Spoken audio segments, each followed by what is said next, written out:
The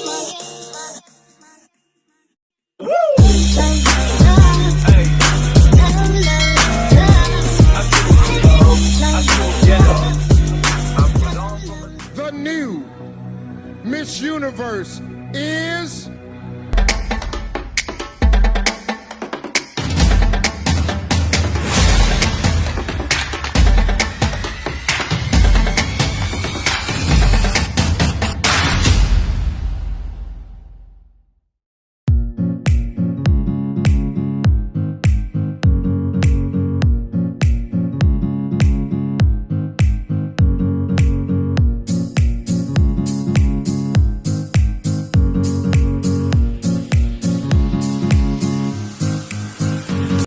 Well, when I got crowned last year in February, I mean, no one saw it coming, but we, immediately stepped into a lockdown, and everything that I planned for the entire year came crashing. I'm sure I'm not alone, but one thing that I've really learned during my entire journey is that it's brought a lot of humility into the entire process, and it showed me what this platform really is and what kind of work you can do, because I'm a 22-year-old and there was a lot of things that I planned but I never knew how to do it.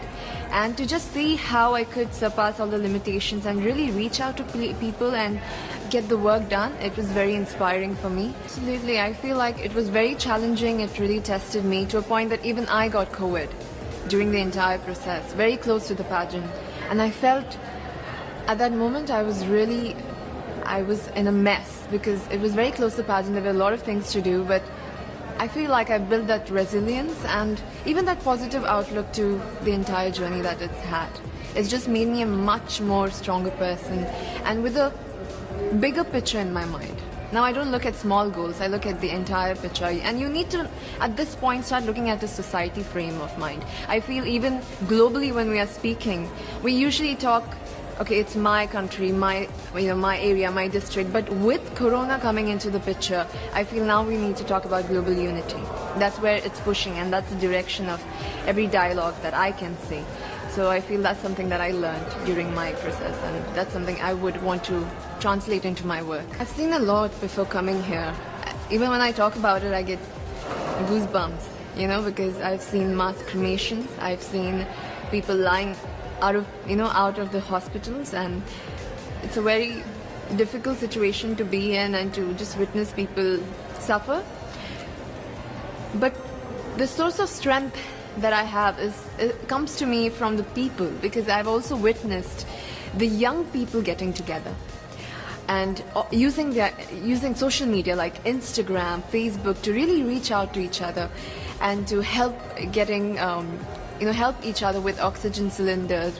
First of all, I would be grateful to them for supporting me, especially during this time. It's very emotional, because when they're going through this crisis, they still made sure I got here.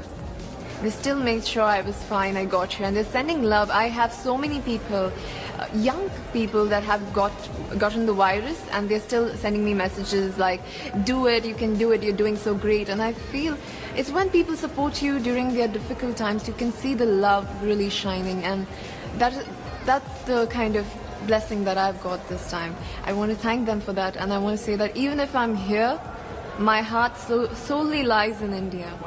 To be very honest, I'm feeling all of those feelings in different parts of it, but mostly I'm feeling very grateful to have this opportunity, especially during this time. It's just very flooring for me. One day I want to be the first Miss Universe from Indonesia.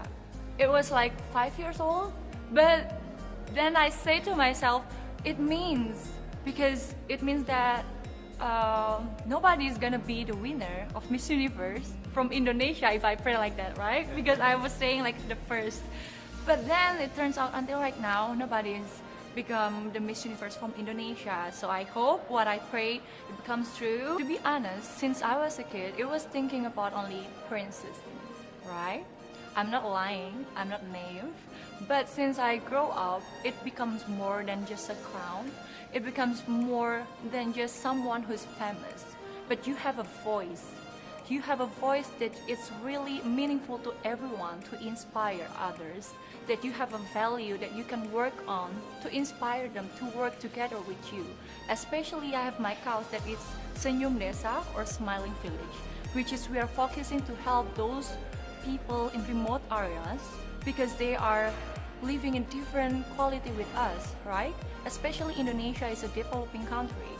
So it was started in 2017 when I was just a student.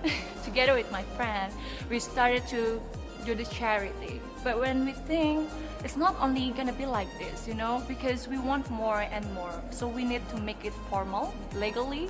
So we made it as organization in Indonesia.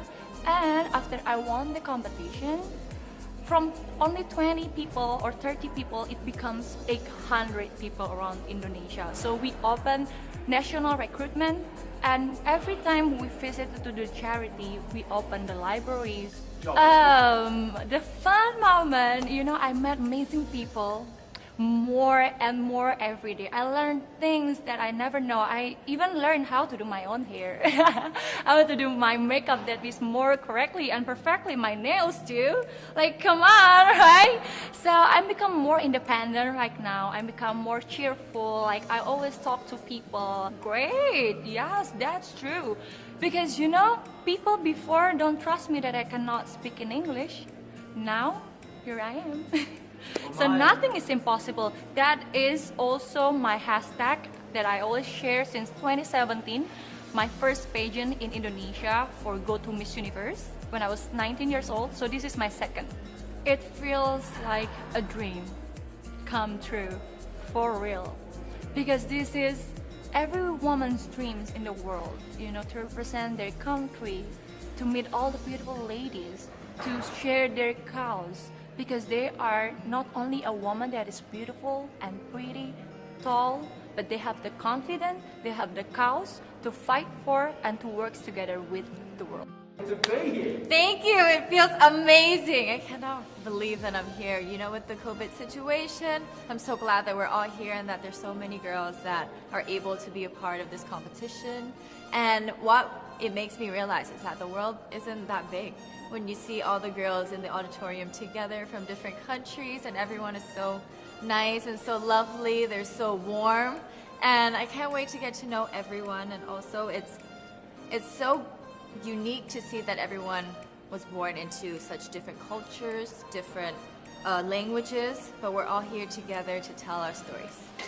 Well, Thailand is very far away, that's one thing, and I really had to, it wasn't a struggle to get the visa, but it was a long process. And when I got the visa, I was very excited. But the journey here, the physical journey, if you can believe it, it was more than 30 hours, all the way from Thailand, yes. So I had to make a stop at Istanbul, and the layover was 8 hours there. Every time I see a message online and they're saying that they're supporting Thailand, and you know, it's so nice to see the nation coming together to support their candidate, to support their representative, and it's just how a country thrives, because we cannot thrive alone. We have to move forward together. Yeah. Oh, they are so amazing. Every time I come down, they would be screaming, Thailand, Thailand, Thailand. We came down here at 7:30 in the morning and they're already there. I think they're camping out there. But they've been so supportive, and I actually know quite a few of them. Some of them are big YouTubers in Thailand and flew all the way here just for the competition. What is it like here? It is incredible. It's an incredible journey to have been able to meet all of the girls, because you know, when you know of each other online and you've been messaging, you're on WhatsApp, there's a WhatsApp group, you've been talking, but then to actually come here and meet them in reality, it's just a whole different feeling. And it's just so nice to get to know them better and to know their stories, because each of them are so inspiring and they're so empowering, and they have different stories that make them the woman that they are today. And I think it's just unique to get. That's true. You know what? In the Philippines, we have pageants all over the places. Yes, we have pageants in the barangay, in school, national, local. That's why we really love Miss Universe. It's like it's giving pride and putting the Philippines back on the pedestal. That's why there's an added pressure as a candidate coming from a pageant-loving country. But it's a good pressure. I always look up to our former Miss Universe Philippines. They really did well in the competition. And now this is my time to show who I am, you know, to offer what RABIYA can show to the rest of the universe. So I'm very happy, and at the same time, I'm excited to make all my kababayans proud, and hopefully I do. Why do you think it is that the Philippines love pageants? They have appreciation for beauty. We do love pageant because we used to think that we wanted to be included in the world. Well, my journey was crazy. You know what? I started to be a dark horse. Nobody noticed me. Nobody knows I was in the competition up until the preliminary and the coronation night. And when I won, I received different comments. Of course, there were people who didn't expect me to do well, who think that I cheated. That's why I need to redeem myself in Miss Universe. I really need to do well in this competition. I'm overwhelmed with the support, not just from the Filipino community, but also from Thailand, Latin countries who do appreciate me as a candidate, as a person. It motivates me that I am beautiful, I can offer so much in this world, and when somebody believes in you, it gives you that extra energy to really do well and perform well. But because of your love and support, I was able to be the woman that I am today. And regardless of the result, I may or I may not win the crown, but one thing is for sure, I'm gonna make you all proud.